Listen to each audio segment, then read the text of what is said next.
This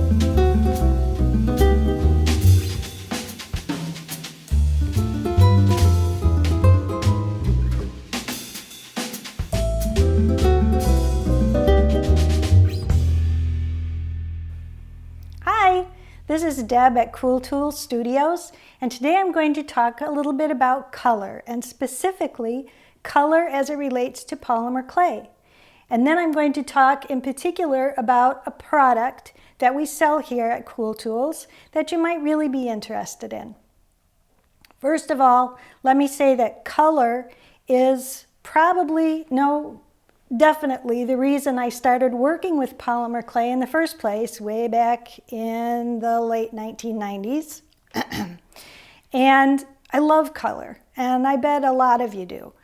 One of the best things I think about polymer clay in regards to color is that you can mix your own. I love doing that.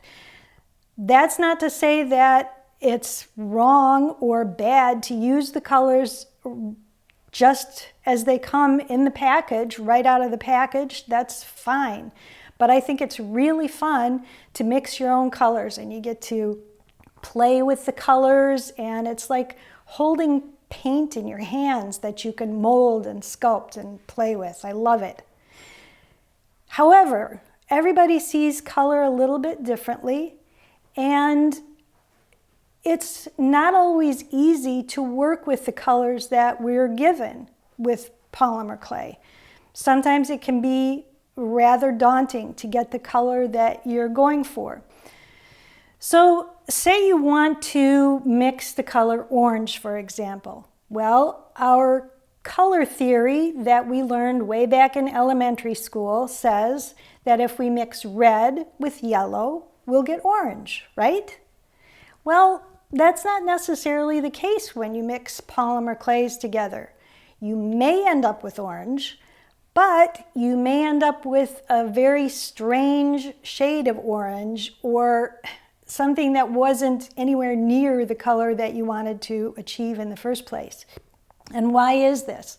Well, there are several reasons.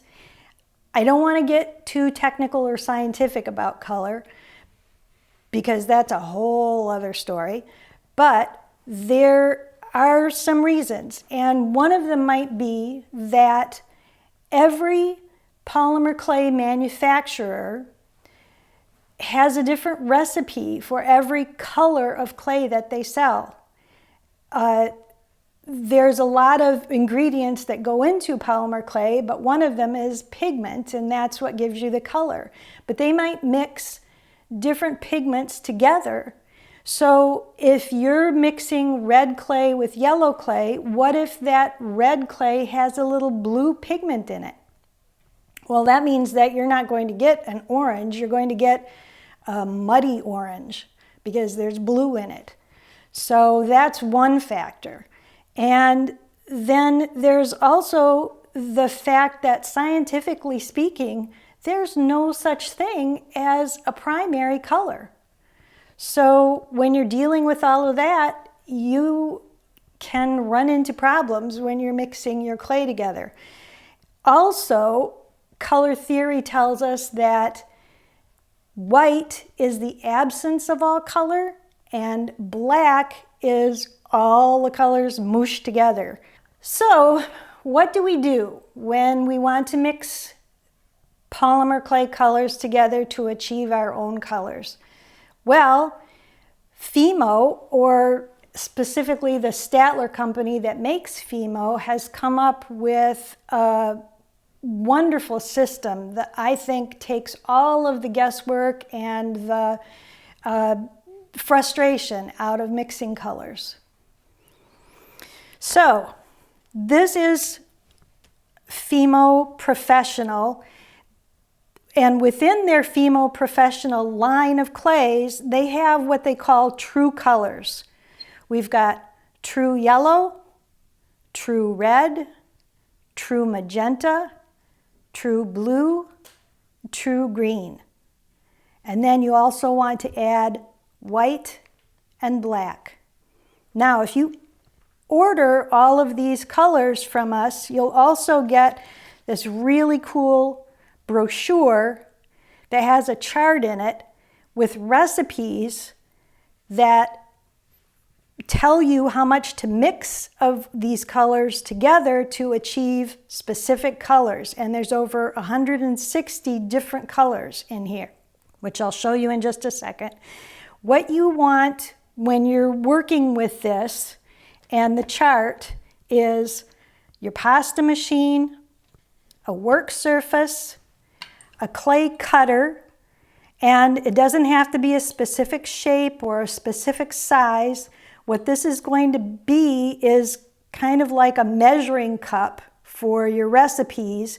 You want specific amounts of each one of the colors when you're mixing them together. So you want to cut out certain amounts to mix together to achieve the specific colors in the chart here.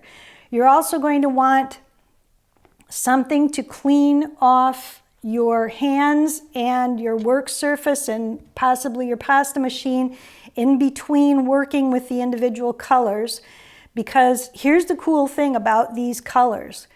They contain one pigment and one pigment only. And what that does is it gives you a really pure color, which I think are really close to what you think of when you think of true red and true blue and true yellow. So they're very, very saturated colors. They're full of pigment, which is going to come off on your hands just a little bit when you're working with them. So you're going to want to clean your hands in between colors. Here's what the chart looks like inside this brochure. First of all, on one side of the brochure, there's instructions in many, many different languages because Fimo sells internationally. There's English, so you don't have to worry about that. And on the other side, they've got more instructions and then this color wheel, but I want to talk specifically about this chart. So let me explain the chart first of all. The middle row here gives you there's a picture of each color. Here's the true yellow, true red, true magenta, true blue, and true green, just like these right here. And then in between each of the colors are little recipes for mixing two colors together and in what proportions to achieve these specific gradations. And they're very, very saturated and vivid colors and really cool. And what you want to do when you're mixing any of the colors is start by mixing the color in this middle row that corresponds with the top 3 rows or the bottom 3 rows. And I'll explain that. The top 3 rows are the tints or the pastels, if you wish, of these colors in the middle row that have been mixed with white in specific amounts. And it will give you the little recipe right here. And then the bottom 3 rows are the shades or the darker colors of these colors that have been mixed with specific amounts of black. So I did cook up some samples here for you, and I will lay them out where they belong on this color chart so you get some idea of what I'm talking about. So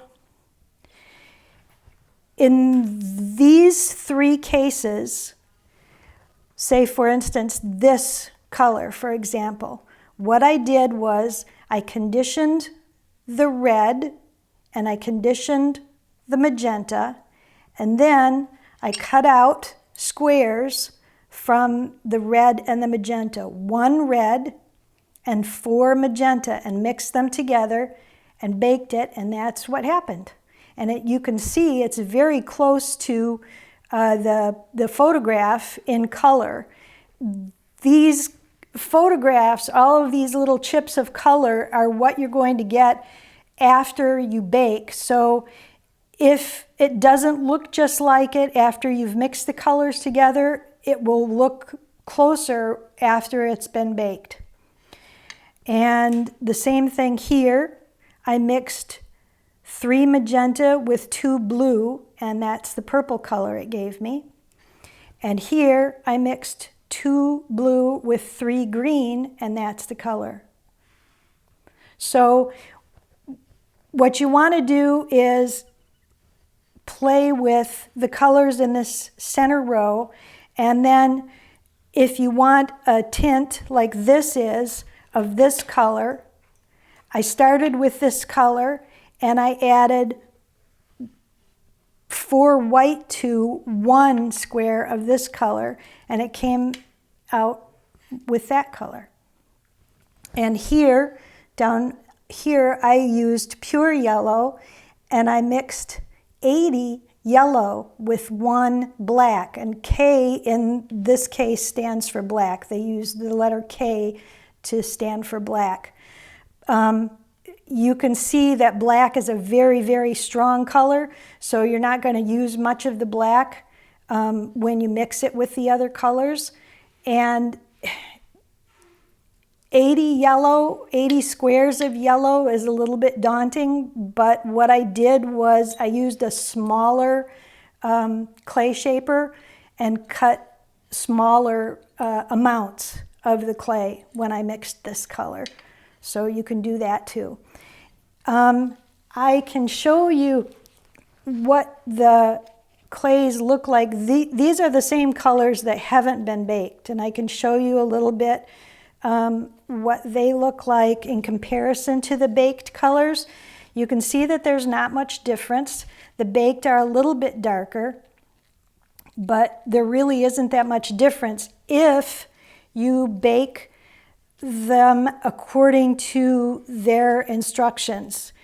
A lot of polymer clay people will overbake their clay to achieve, they bump up the temperature just a little bit to achieve a stronger product, and that's okay to do as long as you don't go over a particular temperature.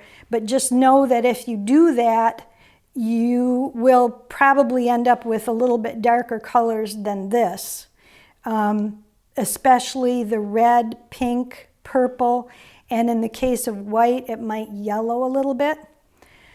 But all in all, I think that this is a wonderful system. I was able to condition the clay in my pasta machine just fine.